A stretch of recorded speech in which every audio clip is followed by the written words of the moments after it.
This podcast is about introducing our fans to the animals, plants, and other products that we work with at Josh's Frogs. It's an opportunity to paint a picture of our hobby that is refreshing. We want you guys to be successful with the animals that you're keeping, and we want our hobby to grow ethically and sustainably into the future.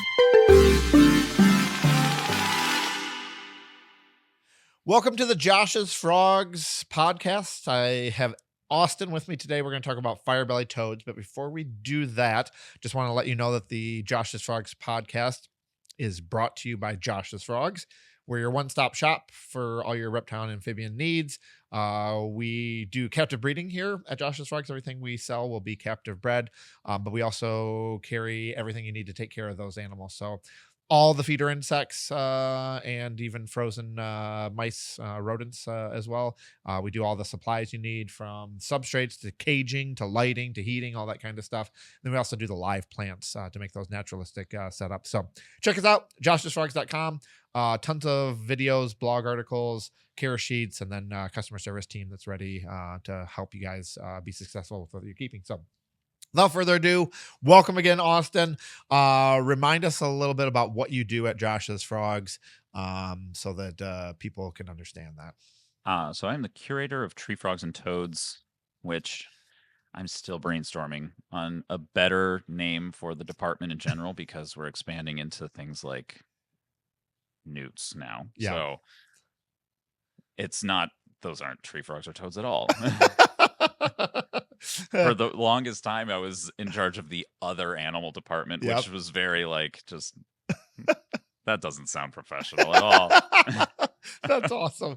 How long have you been at Josh's Frogs? It has been 11 years. Wow. Now. So yeah, that's a long time.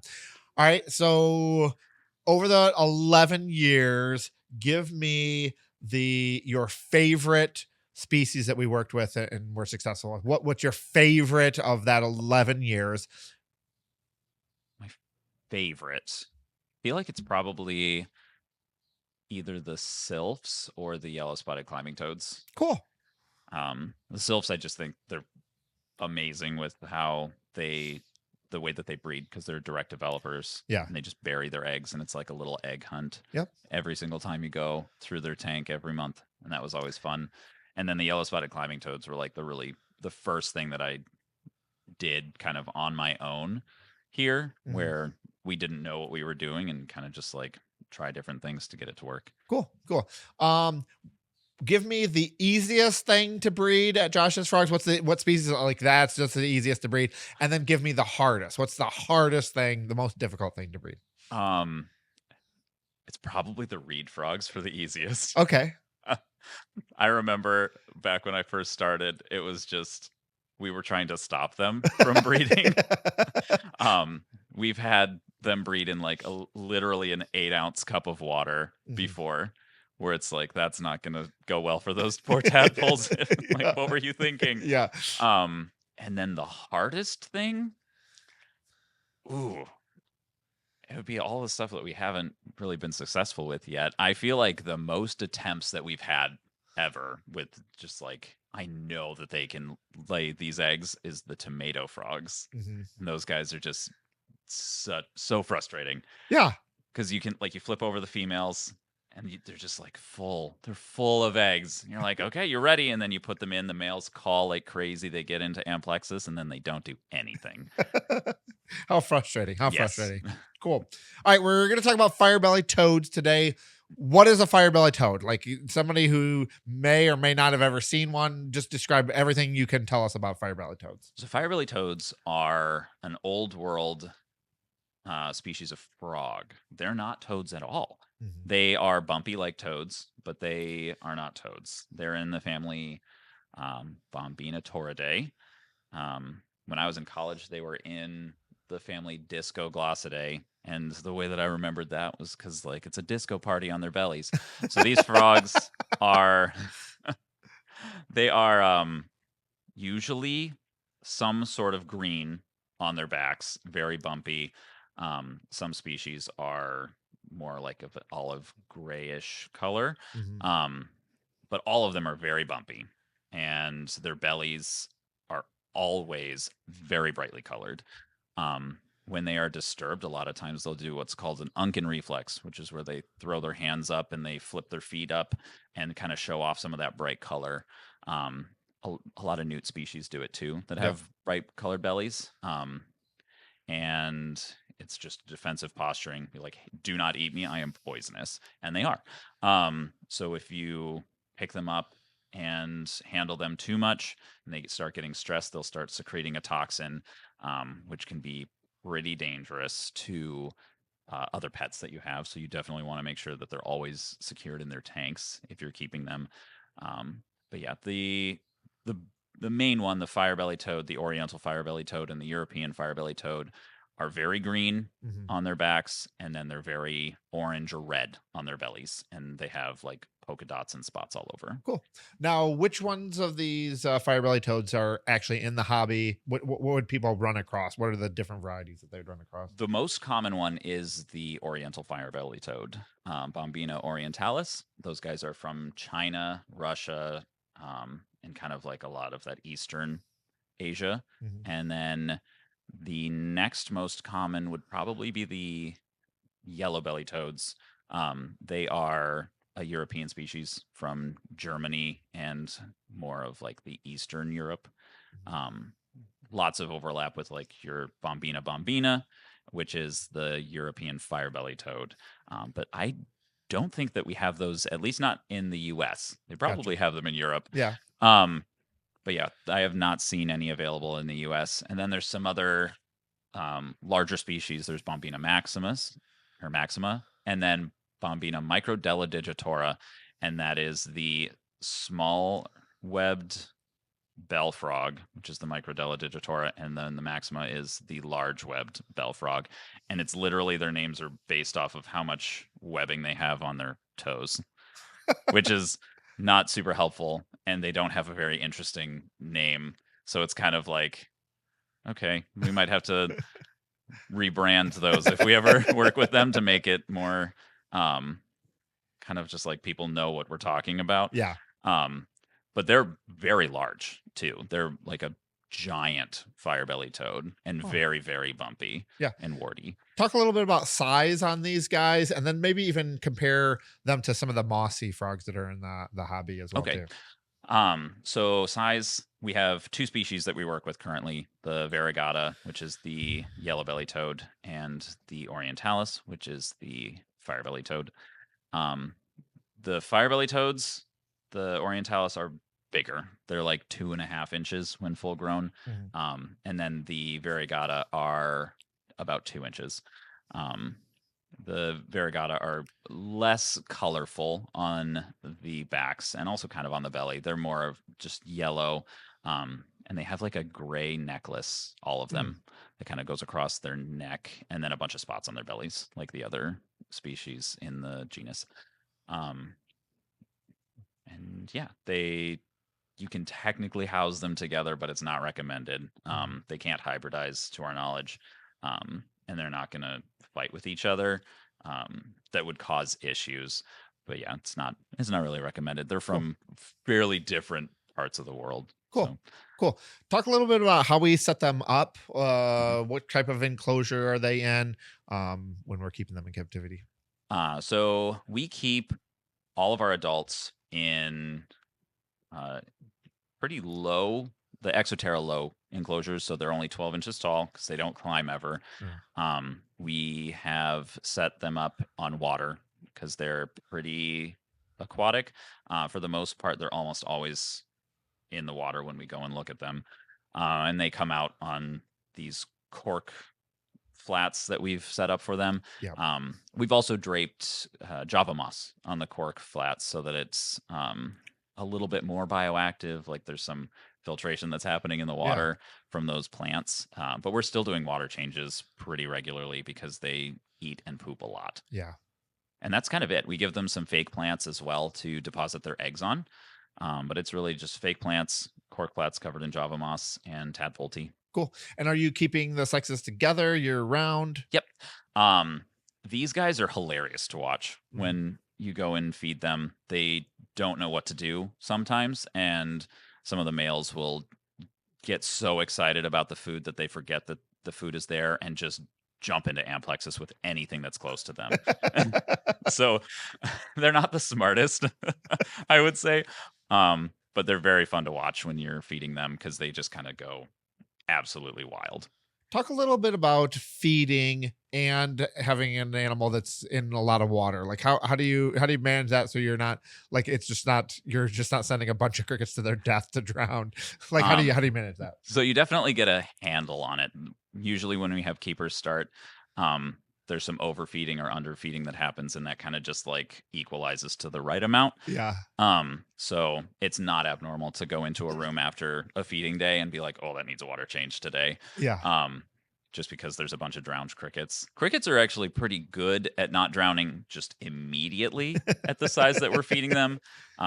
For babies, we do feed on paper towel, though. So there's damp paper towel, and they're in bins that are pretty humid. And once they get to a certain size, you can then move them up to water. But with the water, we always feed them on the platforms, and the crickets kind of just like, they'll stay. They know, unless they're jumping kind of like off to escape, they know that they'll drown if they walk Yeah. into the water. So they avoid that. That's cool. That's cool. Talk a little bit about like more naturalistic setups. Like, would you recommend paludariums, or would you always recommend just total water bases? So for your house, you could totally do a paludarium. Those are always really nice to look at. Yeah. And they'll utilize the land portions. They'll go up and eat and stuff. But for the most part, when we look at them, they're almost exclusively in the water and hiding under the cork flats. So yeah, Cool. definitely paludariums are an option for your home setup, but it's a lot more work for us when we're breeding and having to do a lot of tasks Yeah. in regards to cleaning. So when you add the land portion, you're also having to manage making sure that's not getting too wet Yeah. and doing substrate changes. So for just simplicity's sake, it's easier for us to kind of just keep everything the same way and just do water changes. Cool. Now, touch us a little bit about temperature and humidity with these guys, and maybe how that's a little bit different, being as they're in water all the time. So yes, you will always have your water temperature be cooler than your air temperature because of evaporative cooling. Usually it's not a lot. It's Mhm. like maybe a few degrees at most. But it is something to take into consideration. If their range is like 72 to 76 degrees and you're keeping it at 72 air temperature, their water's probably going to be in the high 60s, which for both of these species is not an issue. They're in areas of the world that experience quite a bit of temperature fluctuation. They're not the most tropical of species that we work with. Yeah. We keep them in our coolest room that we have, which stays usually around the high 60s. So this species, especially the European, the Fire-Bellied Toads, they have winter there. So we actually just went through the process of cycling our two groups of one of each, the Fire-Bellies and the yellow bellies, and we put them in the room that we're keeping our axolotls in. And so it was like in the mid 50s for them. And actually, when I was going and catching these guys, it looks like the cycling worked for the yellow bellies. So Cool. they had a bunch of eggs, which is out of season for them for what they were doing. Everything kind of bred all at the same time from September to January and then stopped. Yeah. And we were like, well, we want to have these available all year round for people. So let's see if we can kind of trick them. Yeah. Essentially. Yep.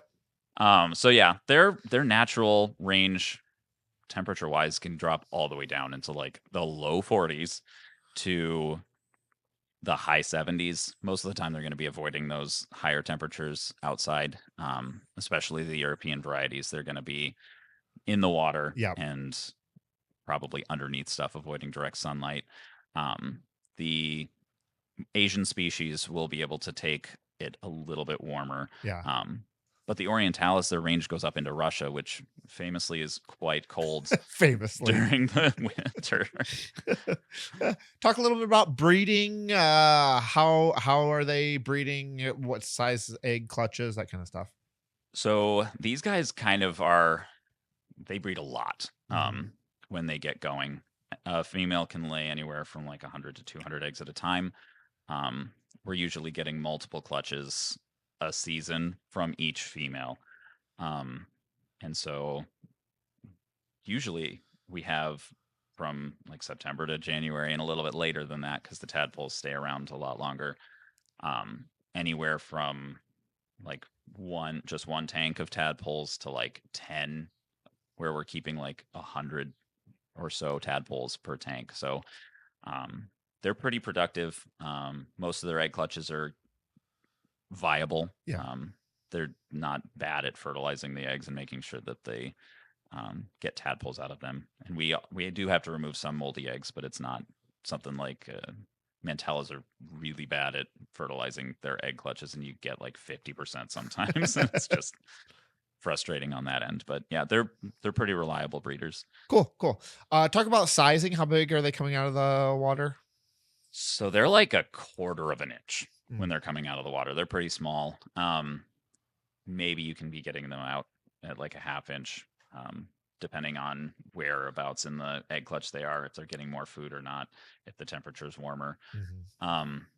And we usually feed them out of the water 1/8-inch crickets, which are not as annoying to get as pinheads, but we don't start selling them until they're large enough to eat 1/4-inch crickets, just for the convenience sake. I know people don't always want to order online, or they don't have a pet store in their city or wherever to sell them small crickets that size. So Petco, I think, and PetSmart, those big box stores, will start selling crickets at a 1/4 inch. Cool. Talk a little bit about wild caught versus captive bred when it comes to these guys. What the history of on that is, and where we're at now. So, because I'm old now, I guess, and you probably also remember, you go into a Petco and there's always a tank of Fire-Bellied Toads. They're always sitting in their water dish and priced anywhere from like $6 to $12. Yeah. Like very, very cheap animals. Yeah. Back in the 90s is what I remember, and early 2000s. And if you try to do that today, you will absolutely not see a Fire-Bellied Toad available for that price, or just in general. Yeah. It has moved almost exclusively from wild-caught animals that are adults to captive-bred babies. And the price has also shifted way on the other end. They're now kind of like that mid-tier price range of around $50 each. Wow. And that's pretty consistent across the board with anyone you're buying from. There's a couple of thoughts on like what happened. Most of these animals were coming out of China. I know that there's been the chytrid fungus and all that there's concerned about moving pathogens around, so that might be a factor of why they're not coming in anymore. Development of their local habitat might also be an issue. Over harvesting, because these animals were so cheap, you get tens of thousands of them exported a year, and they're not protected by any CITES or anything like that. So there's not much international regulation on things that are leaving the country. So yeah, we're not really sure 100% the cause. It's probably a lot of those factors combined that is causing not as many wild caught, but I haven't seen hardly any wild caught Orientalis coming in. The European Fire-Bellied Toads are still coming in, but a lot of people are breeding them in Europe as well. And so the exports that are happening are not usually wild caught Europeans, the variegata, but they're just captive bred variegata that people are mass producing in-house. So that's cool. That's cool. I can remember seeing wholesale lists with Fire-Bellied Toads on it for a quarter a piece at certain volumes, and just blew my mind that you could catch a frog, get it on package it up, ship it to the United States, and then be able to sell it for a quarter. It was kind of an insane supply chain to do that, but kind of cool that they're being captive bred now. I think there's a lot of nostalgia too about those frogs. People are like, I saw those when I was a kid. That was my first frog, or I remember seeing those in the pet store. So that's cool. A lot of people come up to us when they see them on our table, and they're like, that was the first frog I ever had. Yeah. The Fire-Bellied Toad. Yeah. They were great. They really are cool. I love the setup for them with the water. I think allows you to do some really cool things. Whether that's growing emergent plants. Like I just think it's really cool and a cool way to take care of those animals. And water changes aren't that hard. A lot of Mhm. fish people are used to that type of work, so that's kind of cool. Yeah, you can throw duckweed in there and just never see them Yeah, yeah, as well. yeah, But yeah, we try to avoid duckweed because it just takes over everything. yeah. That's cool. That's cool. All right. Any last things you want to remind people about keeping them? Any tips or tricks to help people be successful keeping that type of animal? If you are keeping them on water, definitely keep up on your water changes. They can get kind of gross very quickly. We found with some of our tanks that we're having to do them multiple times a week in Mhm. the 36 by 18 base with a couple of inches of water. So it's quite a bit of water for not aquatic animals. And depending on if there's bad crickets or anything like that, Yeah. they just drown themselves. So you definitely want to make sure that you're removing those. If they're laying eggs and the eggs are unfertile, those are going to start to mold and break Yeah. down and add a lot of nitrogen to the water, which can be dangerous if there's big spikes of that. So definitely keep up on water changes. But for the most part, these are a great first frog to have. Like Mhm. you're kind of just, they're really hardy as long as you give them water. They'll seek it out and sit in it so that you don't really have to worry about the desiccation as much. Just making sure that they're able to access that water and it's not something that's really difficult. Just keep in mind, frogs are very, very unintelligent. Yeah. And so, like, if you've made this nice like stairway up for them to get into their water feature, they will not understand. They will just like search around at the base level, not try to climb or anything like that, and they'll be like, where's all the water? Yeah. Even though you've done this super nice thing and it may look really cool for you, they won't get Yeah. Yep. it. Cool. Cool. Awesome. Thanks for helping us understand these really cool animals and be Absolutely. able to take care of them better. I'm going to move to a lightning round. Give us the first answer that comes to your mind. I know you've done some of these questions before. So, if money and space were no issue, what's the next pet that would be in your house right now? I've said yellow spotted climbing toads every single time I've done this podcast. Um, but I'll change it. How about some Malaysian leaf frogs? Cool. Cool. Those guys. Those guys are really cool. And if money isn't a problem, I would put them in a soundproof room because the males are so loud and they're one of the ones that like will actually legitimately make you jump because their calls are so random. Yeah. It's like you're working in their tank and just like out of nowhere they scream in your ear and it's like, whoa, what did you why would you do this? All right. Besides Josh's Frogs, what's another business that you'd like to give a shout out to? So either making a really cool product or a breeder breeding some really cool things. Oh man. I don't know if I've said VivTech yet, but VivTech, VivTech? how Cool. about The lighting. uh, yeah, the lighting. They have I was talking to Ryan this weekend at a trade show and he has some new products out, so Cool. give those a look. Sweet. Awesome. All right. In the entire world right now, what is your favorite animal or plant? Like what's the coolest thing you think right now? Uh, I feel like I said the pumpkin toadlets, but let's Yep. do um there's some really, really cool tree frogs down in South America. The Prince Charles eye. Hmm. Those guys. I can't remember the genus name off the top of my head, which is annoying me, but um they're like orange polka dotted tree frogs and just very, very cool looking. Yeah. Yeah. There's some really cool frogs. Mhm. Probably even some cool frogs yet to be discovered. I'm guessing. Absolutely. Yep. The jungle is very dense. Yes. Yep. Hard to get to. Yep. Mhm. Uh, what did you want to be when you were a kid? What was your dream profession? I was definitely I've always been on like the biology track. Like Yep. I think when they asked this question, my mom gave me a thing from our 5th grade yearbook. It was like, "What are you wanting to be when you're an adult?" And I wrote down biologist for that. I think it's been a little bit shifted, and Yeah. I think by 7th grade I already knew. I was like, herpetology is Yeah. the biology that I want to be getting into. So it's kind of always been that. I was always that kid that would kind of just like run off into the woods and flip logs, find salamanders. So cool. All right, last question. If you had a bunch of people listening to you, you want to give them one piece of advice or remind them about one thing, what would you say? Oh man. You know what? I'm gonna do the thing that I said originally. Is just be nice to each other. You don't know what people are going through. Just default to kindness. It's it's usually not too difficult. Yep. Cool. Thanks a lot, Austin, for dropping some knowledge bombs on us about the Fire-Bellied Toads. Austin's a staple here. You can see him on a bunch of videos, other podcasts, some of the lives as well too. Doing some really cool stuff with tree frogs, toads, newts, axolotls, all those types of animals here at Josh's Frogs. So check him out. I think he does some writing as well too. So there's some other blog articles too that he's written over the years. So check him out.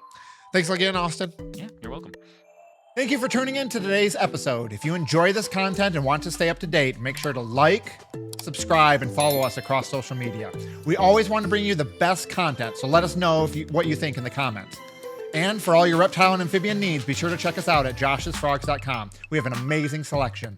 Until next time, stay curious, stay froggy, and keep exploring.